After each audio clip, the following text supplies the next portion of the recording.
por las banderas, por así decirlo, que usted enarbola, usted ha sido reciente blanco de más ataques, especialmente en instituciones públicas.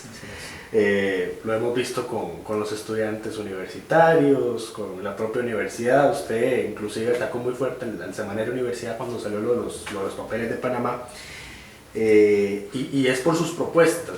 Usted nunca se ha echado atrás con una propuesta, siempre la ha sostenido hasta el final. A todos nos queda muy claro eso. Esa posición suya de mantenerse firme hasta el final, ¿cree que le va a ser merecedor de más ataques próximamente? Bueno, vamos hacia la campaña, y en la campaña obviamente los ataques van a recrudecer, van a multiplicarse, porque ya no son solo los agentes económicos o agentes sociales que puedan ver afectado algún privilegio que están recibiendo, sino que usted va a tener también a contendores políticos que se identifican con esos sectores sociales atacando a Movimiento Libertario. Y más si ve que Movimiento Libertario empieza a repuntar y más gente se va identificando con nuestra causa, podemos anticipar ataques de todo lado. Hay un sector muy grande de empleados públicos que sabemos nunca va a votar por el Movimiento Libertario. Nosotros vamos a seguir adelante con el tema de racionalizar todas las convenciones colectivas en el sector público, no solo convenciones colectivas, sino además acuerdos de juntas directivas y acuerdos de jerarcas que han dado una gran cantidad de privilegios a lo largo del tiempo a cierto grupo de empleados públicos. Nosotros nunca generalizamos, pero sí hay un grupo importante de empleados públicos que reciben una gran cantidad de privilegios que son inaceptables. Consideramos que hay que cerrar instituciones, y entonces obviamente nosotros decimos hay que cerrar el CNP o hay que cerrar el IFAM. Los empleados de IFAM y CNP no van a estar muy a gusto con la propuesta nuestra, a pesar de que se van a pagar todos los extremos laborales, pero sabemos que hay que adelgazar la planilla. Aquí en la Asamblea Legislativa no me hace muy buena cara, porque yo llego y digo que aquí hay que recortar más o menos unas 300 plazas, y eso lo reconocen propios extraños, pero bueno, no lo dicen abiertamente y no lo sostienen. Hay que recortar 300 plazas y debiéramos aprovechar, antes de salir nosotros como diputados, para al menos dejar recortada una plaza de personal de confianza de todos los diputados, y luego por otro lado hacer los estudios necesarios para que en un año estén disponibles para que esas plazas se puedan recortar cuando inicia el próximo gobierno. Me he enfrentado en el tema del cemento, por ejemplo, a Cemex y Holcim. Entonces, muy probablemente personas del sector privado vinculadas a Cemex y Holcim no van a votar por el Movimiento Libertario, que defiende la tesis de que deben abrirse todos los monopolios públicos y privados. Entonces tenemos gente también del sector privado en contra. Estudiantes universitarios que han sido mal informados en relación a cuáles son nuestras luchas con los abusos que hay en las universidades. Ellos son utilizados en algunos casos por empleados administrativos, pero por la misma rectoría y la cúpula de la Universidad de Costa Rica como básicamente chivos ¿cómo se llama? Carne cañón, con el propósito de que los mandan por delante y les hacen creer que lo que nosotros queremos es quitar las becas y quitar el financiamiento y cerrar las universidades del Estado, cuando no es eso lo que buscamos, pero son influenciables por las autoridades en las universidades. Entonces, igual si defendemos Uber, pues estamos defendiendo la utilización de la plataforma tecnológica de Uber. Entonces tenemos, los choferes de los taxis no debieran ver en nosotros una amenaza. Son los concesionarios, aquellos que tienen la concesión y que están recibiendo hoy una plata de, no sé, 15,000, 20,000, 30,000 pesos al día por el chofer del taxi.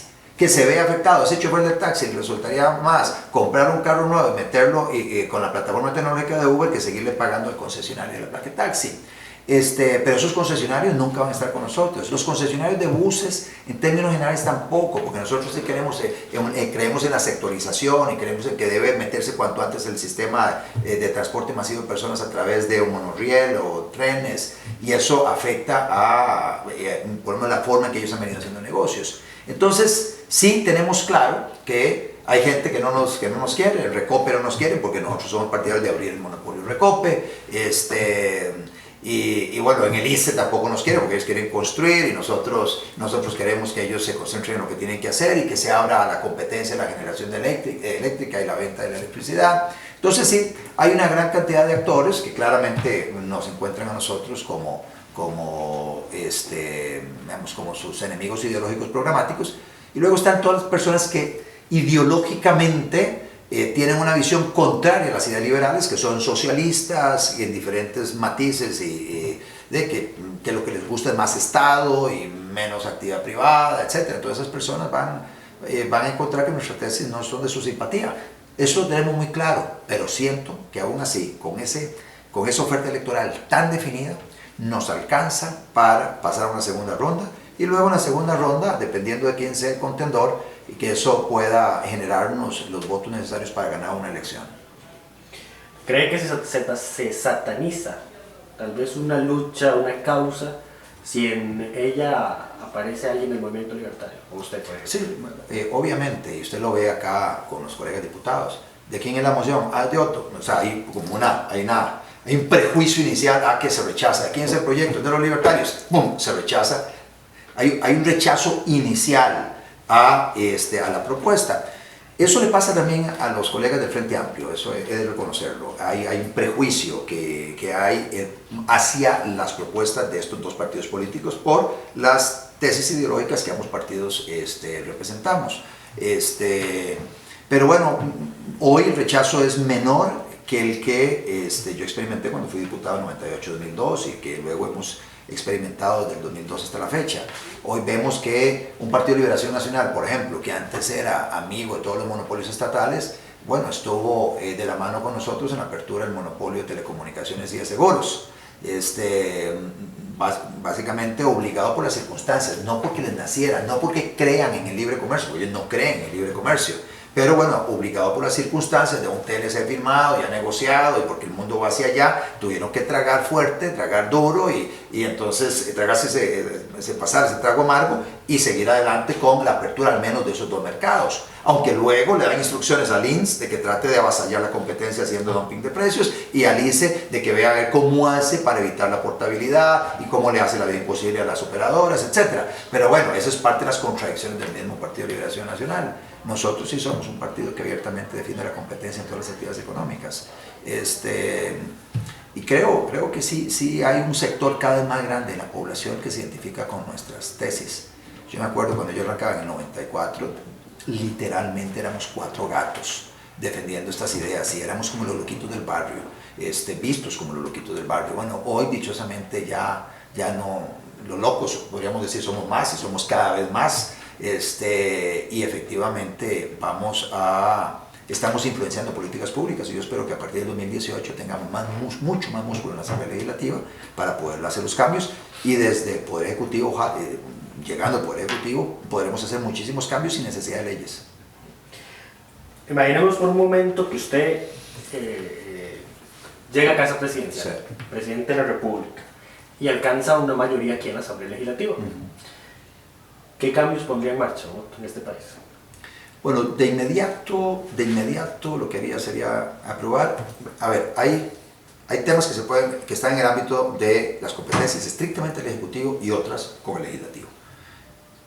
Con el Ejecutivo, de inmediato, una especie de moratoria para que quien quiera emprender lo pueda hacer. Entonces, olvídese de permiso previo del Ministerio de Salud, una instrucción a la Caja Costarricense del Seguro Social, a los representantes del Poder Ejecutivo, y se habla con la gente del sector privado para que en la Caja Costarricense del Seguro Social se cambie el tema de la base mínima contributiva para que se pueda cotizar sobre el salario real trabajado, sobre el salario real cotizado, que se le cobren los extremos laborales, la obligación de cotizar a la Caja a partir de los 3 meses, para que la gente pueda empezar a insertarse, a tener algún tipo de experiencia y vivencia laboral. Si funciona, entonces ya a los 3 meses se consolida su situación y se empieza a pagar la Caja.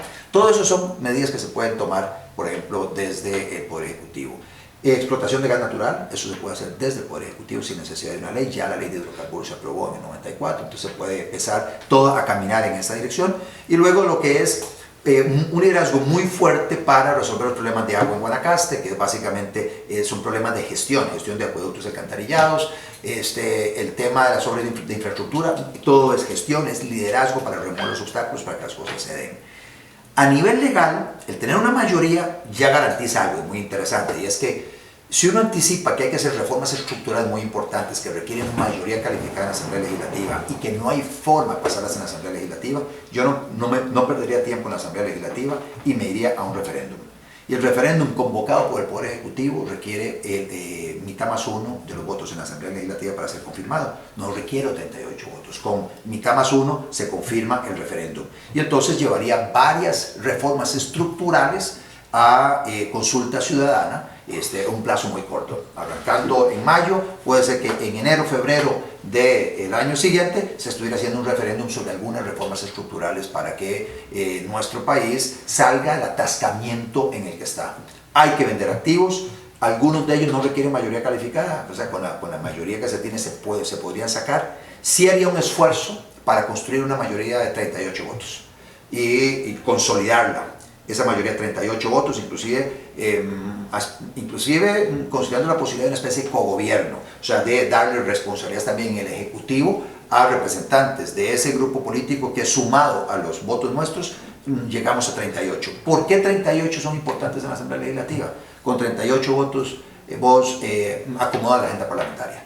Con 38 votos se aprueban horarios extraordinarios. Con 38 votos se aprueban el 208 bis, vías extraordinarias para la tramitación de diferentes proyectos de ley. Entonces, 38 votos son fundamentales para meterle el diente a reformas estructurales que de otra manera no saldrían aprobadas nunca.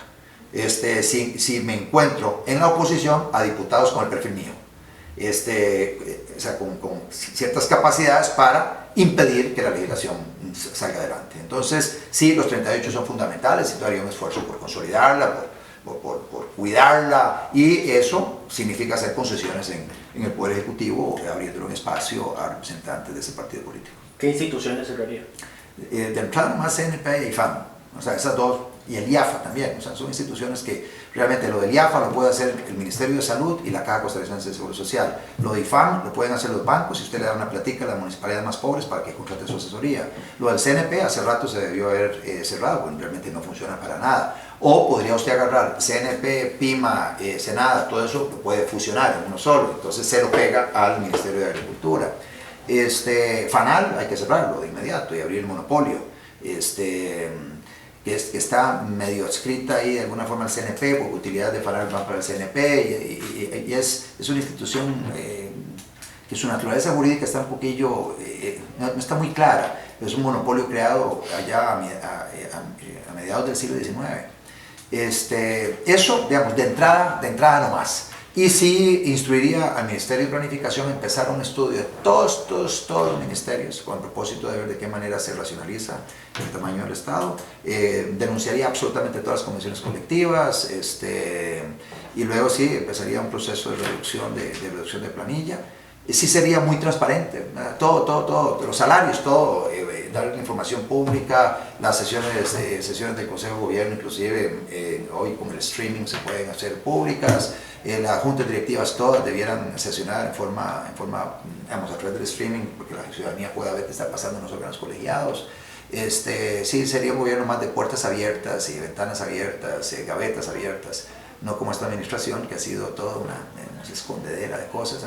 De la información, o sea, transparéntelo todo para que la ciudadanía se dé cuenta de donde hay desperdicios, donde están las cosas mal. Eso ayuda inclusive en control político para señalar, o para que a uno le diga, mire, es que ahí hay desperdicios, aquí está mal, o aquí hay una compra corrupta, o aquí está esto. Entonces, todo eso ayudaría a que haya un mayor acercamiento entre el gobernante y la ciudadanía.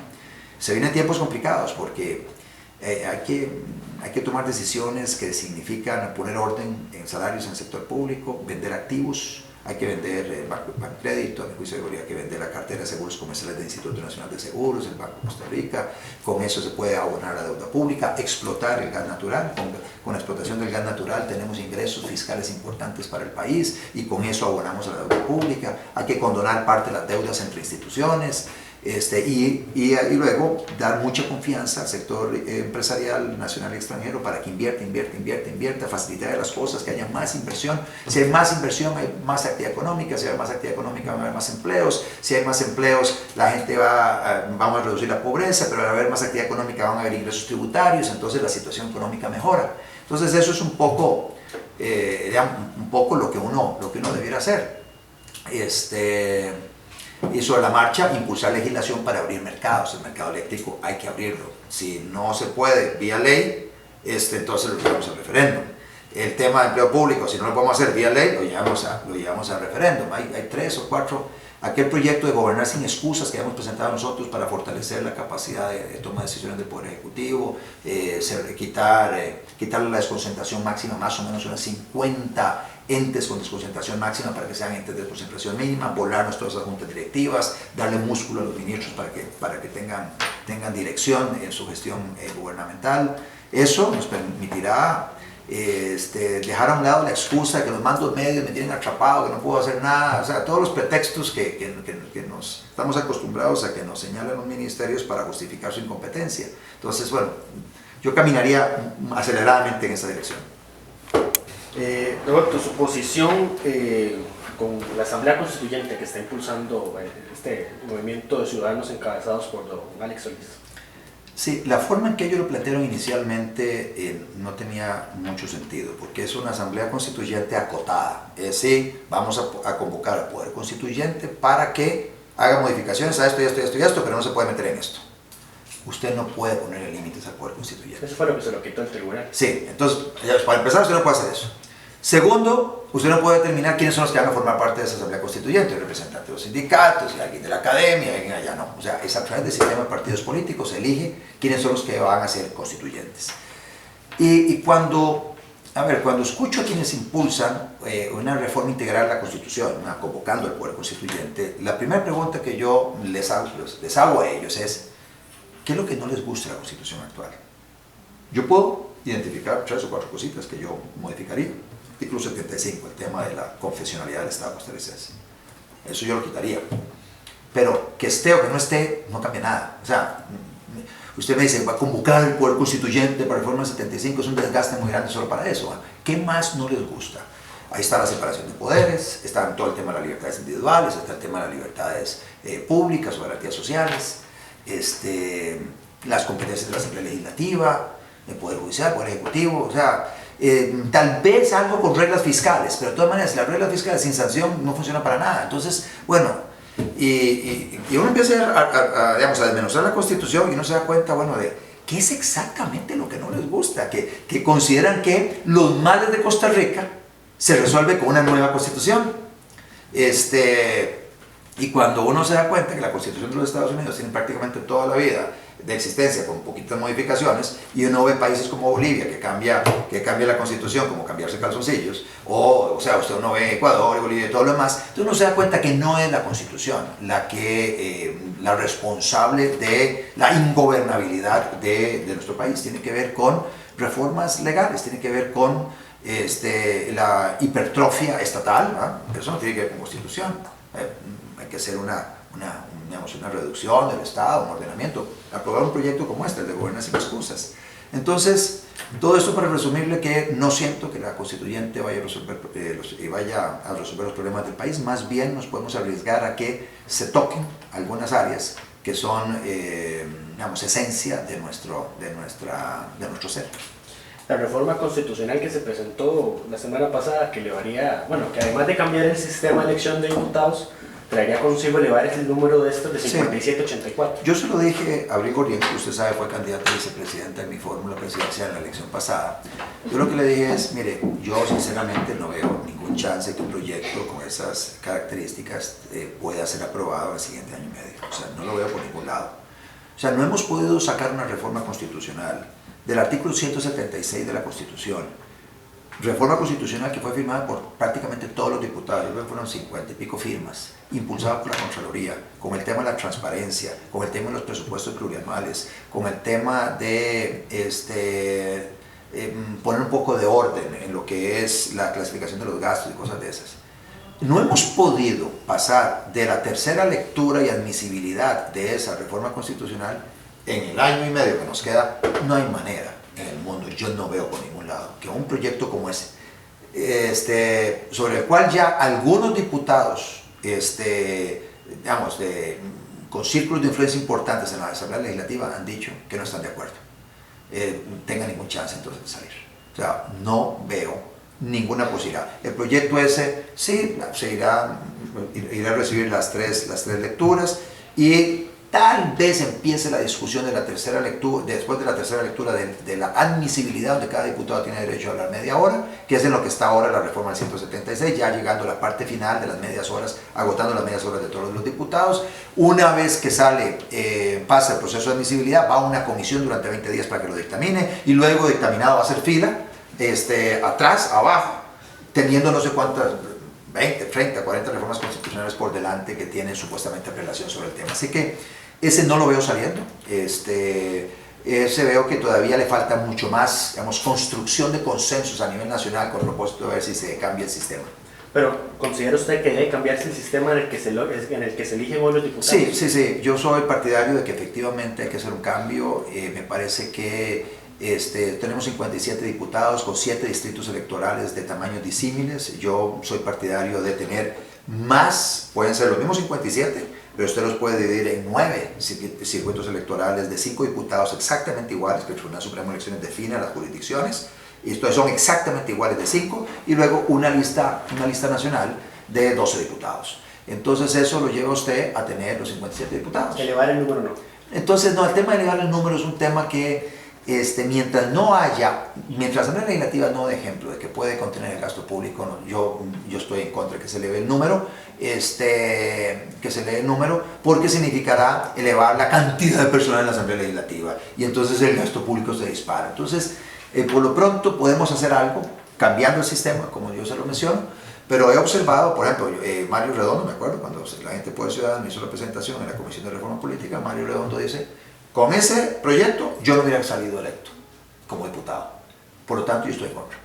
Entonces, y tiene mucho sentido. Entonces, un proyecto que le cierre las puertas a un diputado con el perfil de Mario Redondo, es un proyecto que básicamente nace muerto. Porque en reforma constitucional, con solo un diputado de cierto perfil que se oponga, el proyecto no pasa. Nosotros llevamos 12 años oponiéndonos a una reforma constitucional del artículo 50 de la Constitución, donde quieren estatizar el agua. Nosotros estamos en contra de que se estatice, estamos a favor de que se reconozca el derecho humano al agua, de acceso al agua, pero no que se estatice. Entonces ahí estamos, agarrados del moño, y hace 12 años nosotros no permitimos que el proyecto se apruebe. Entonces yo no veo sinceramente que ese proyecto tenga posibilidades de ser aprobado en el siguiente año y medio. Ya usted anunció que este sábado se va a anunciar el relanzamiento del movimiento libertario, pero ¿qué ha pensado usted de su futuro político? ¿Qué va a hacer después de que salga la Asamblea Legislativa? Bueno, eso es algo, primero a principios del año entrante voy a tomar una decisión en relación a si participo o no en la contienda interna de cara a la escogencia del candidato presidencial del movimiento libertario, que se presentará en la siguiente campaña electoral. Esa definición la haré más o menos a finales de enero o febrero, y entonces, dependiendo de esa decisión, ahí veré qué pasa al finalizar el 30 de abril del año 2018. Por lo pronto, tengo ya, digamos, algunas ofertas de trabajo para el 1 de mayo del año 2018. Una fuera del país, y tengo 2 propuestas de trabajo aquí en Costa Rica, y entonces es algo que estaré valorando en su momento, pero bueno, es parte de todo lo que tengo que, digamos, analizar de cara a si me tiro nuevamente a una candidatura presidencial o no, y luego todo el proceso interno. En este caso iríamos a una convención interna, porque es lo que establecen nuestros estatutos, para determinar el candidato presidencial del movimiento libertario. Hay una decisión que tomaré, como te digo, en los primeros meses del año entrante. ¿Considera usted que se puede gobernar sin una reforma fiscal, como la que está proponiendo este gobierno? Depende. O sea, si por reforma fiscal entendemos aumento de impuestos únicamente, sí se puede gobernar. Si por reforma fiscal entendemos algo más amplio, que tiene que ver con una partecita de impuestos, otra parte de gasto, digamos, reducción de gasto estructural, otra parte de venta de activos, otra parte de explotación de recursos naturales que tenemos. Es un abordaje más integral. Esa sería la solución al tema.